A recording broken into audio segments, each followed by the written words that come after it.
আমার পাপের রাজত্বে তোমার আগমন ছিল ভূমিকম্পের মতো।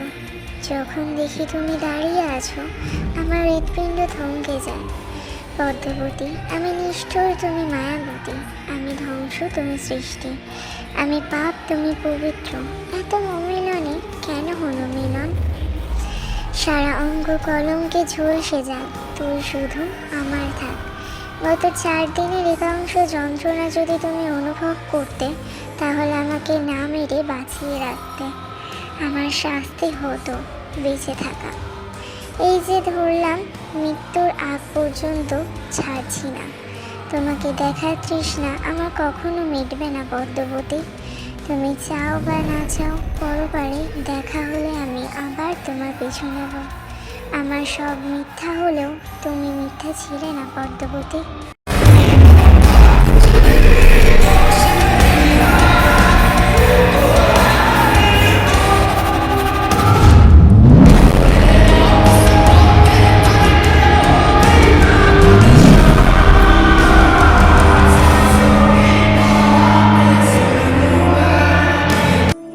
হিজল গাছের নিচে দাঁড়িয়ে আছে পদ্মজা।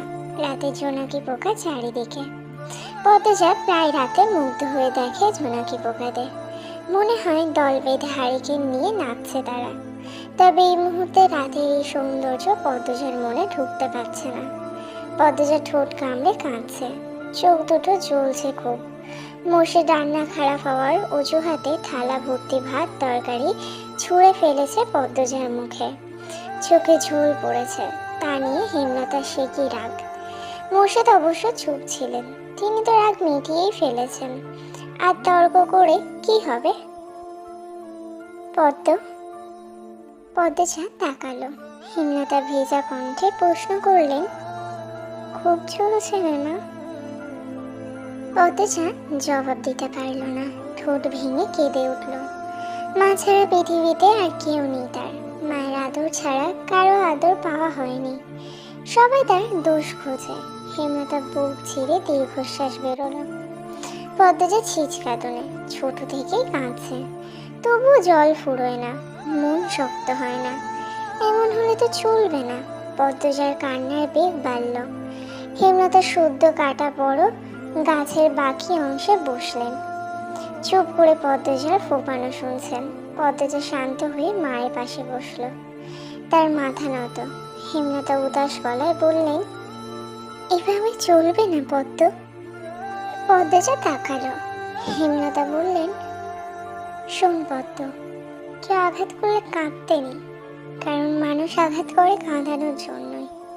আর যখন উদ্দেশ্য সফল হয়, তখন তারা শান্তি পায়। যে আঘাত করলো তাকে কেন শান্তি দিবি? শক্ত থাকবি, বুঝিয়ে দিবি তুই এত দুর্বল নোস। যারে তারে পাত্তা দিস না, হাজার কষ্টেও কাঁদবি না। কান্না সাময়িক সময়ের জন্য মন হালকা করে, পুরোপুরি নয়। জেগে তোকে আঘাত করবে, তাকে তুই তোর চাল চলন দিয়ে ছিন্ন ভিন্ন করে দিবি। তখন তার মুখটা দেখে তোর যে শান্তিটা হবে, সেটা কান্নার করার পরও হবে না। এই শান্তি স্থায়ী।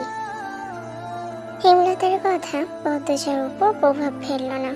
সে করুণ স্বরে বলল, কিন্তু আব্বার ব্যবহার আমার সহ্য হয় না আম্মা। আমার সাথে কেন এমন করে আব্বা? তাকে কখনো সামনাসামনি আব্বা ডাকার সুযোগ পেয়েছিস? পাসনি। তবু কেন আব্বা আব্বা করিস? তাকে তুই পাত্তা দিবি না। তুমি খুব কঠিন আম্মা, তোকেও হতে হবে। আব্বা কেন এমন করে আম্মা? আমি কি আব্বার মেয়ে না? আব্বা কেন বারবার বলেন আমি তার মেয়ে না? হেমলতা চোখ সরিয়ে নেন। পদ্মজা জানে এই জবাব সে পাবে না। দাঁতের দাঁত চেপে কান্না আটকানোর চেষ্টা করে। হেমলতা এক হাত পদ্মজার মাথায় রাখেন। কাঁদিস না আর। মায়ের রং না হয় পাসনি, মায়ের মতো শক্ত হওয়ার তো চেষ্টা করতেই পারিস। পদ্মজা নির্লজ্জ হয়ে আবার প্রশ্ন করল, আম্মা আমি কি আব্বার মেয়ে না? বলো না আম্মা।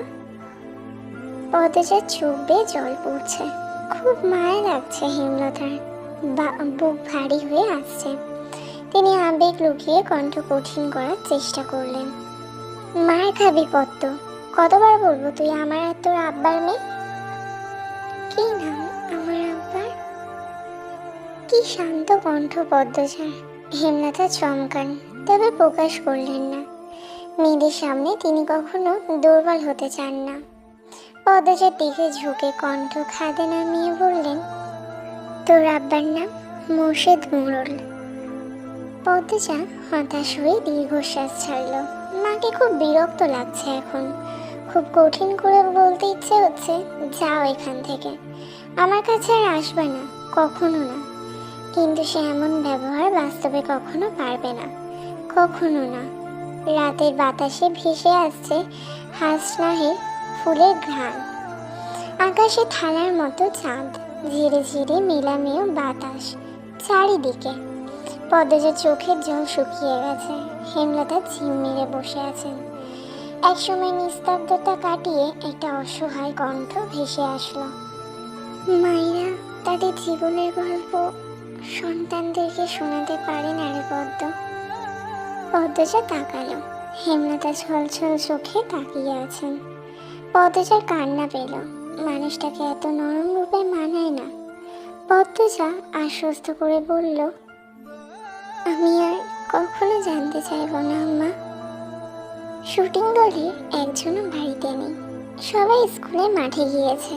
কয়দিন ধরে নদীর ঘাটে যেতে না পেরে তৃষ্ণার্ত হয়ে উঠেছে পদ্মজা। এই সুযোগ হাতছাড়া করা যায় না। হেমলতার অনুমতি নিয়ে সে ঘাটে চলে আসলো। ঘাটে সিঁড়িতে বসলো। কয়েক সেকেন্ড পর টের পেল গান বাজছে কোথাও। গানের সুর অনুসরণ করে কয়টা সিঁড়ি নেমে আসে। ঘাটের বাম পাশে বাঁধা নৌকায় একজন পুরুষ বসে আছে, হাতে রেডিও। গানের উৎস তাহলে এখানেই। পদ্মজা বিব্রত বোধ করলো। উল্টো দিকে ঘুরে ব্যস্ত পায়ে লাহারি ঘরে চলে আসে। পদ্মজা এত দ্রুত ফেরাতে হেমলতা প্রশ্ন করেন, কেউ ছিল? পদ্মজা মাথা নাড়ালো। হেমলতা চিন্তিত স্বরে প্রশ্ন ছুড়লেন, কিছু বলেছে? দেখতে কেমন? না আম্মা, কিছু বলেনি। আমাকে দেখেনি, মাথার চুল ঝাঁকড়া, মুখ খেয়াল করিনি। এইটা তো লিখন সাহ, নায়ক। পূর্ণা পুলকিত হয়ে বলল। হেমলতা আর কিছু বললেন না। পূর্ণা সারাক্ষণ শুটিং দলটার আশেপাশে ঘুর ঘুর করে। হেমলতা বিরক্ত হয়ে পূর্ণাকে কড়া নিষেধ দিয়েছেন আর না যেতে। যদি যায় মা একটাও মাটিতে পড়বে না। পূর্ণা ভয় পেয়েছে, কিন্তু লিখন সাহু আর চিত্রদেবীর জুটিটা এত ভালো লাগে তার যে শুটিং না দেখলে দম বন্ধ হয়ে যায়। তাই সে চুপিসারে টিনে একটা ছিদ্র করেছে। হেমলতা সেলাই মেশিন লাহারি ঘরের পিছনে বারান্দায় রেখেছেন। সারাক্ষণ সেখানেই থাকেন। সে সময় পূর্ণা ছিদ্র দিয়ে উকি দেয়, শুটিং দেখে। পূর্ণাকে সবসময় দেখতে দেখে পদ্মজার আগ্রহ জাগলো। সে উকি দিল। ঝাঁকড়া চুলের মানুষটা একজন অতি সুন্দরী মেয়েকে কোলে তুলে নিয়েছে। দৃষ্টি মোহময়, প্রেমময় গানে সুরধ্বনি বাড়ি জুড়ে। ক্যামেরা ধরে রেখেছেন কেউ কেউ। গানে শুটিং বোধ হয়। পদ্মজা অদ্ভুত অনুভূতি অনুভব করল। লজ্জা পেল, চোখ সরিয়ে নিল।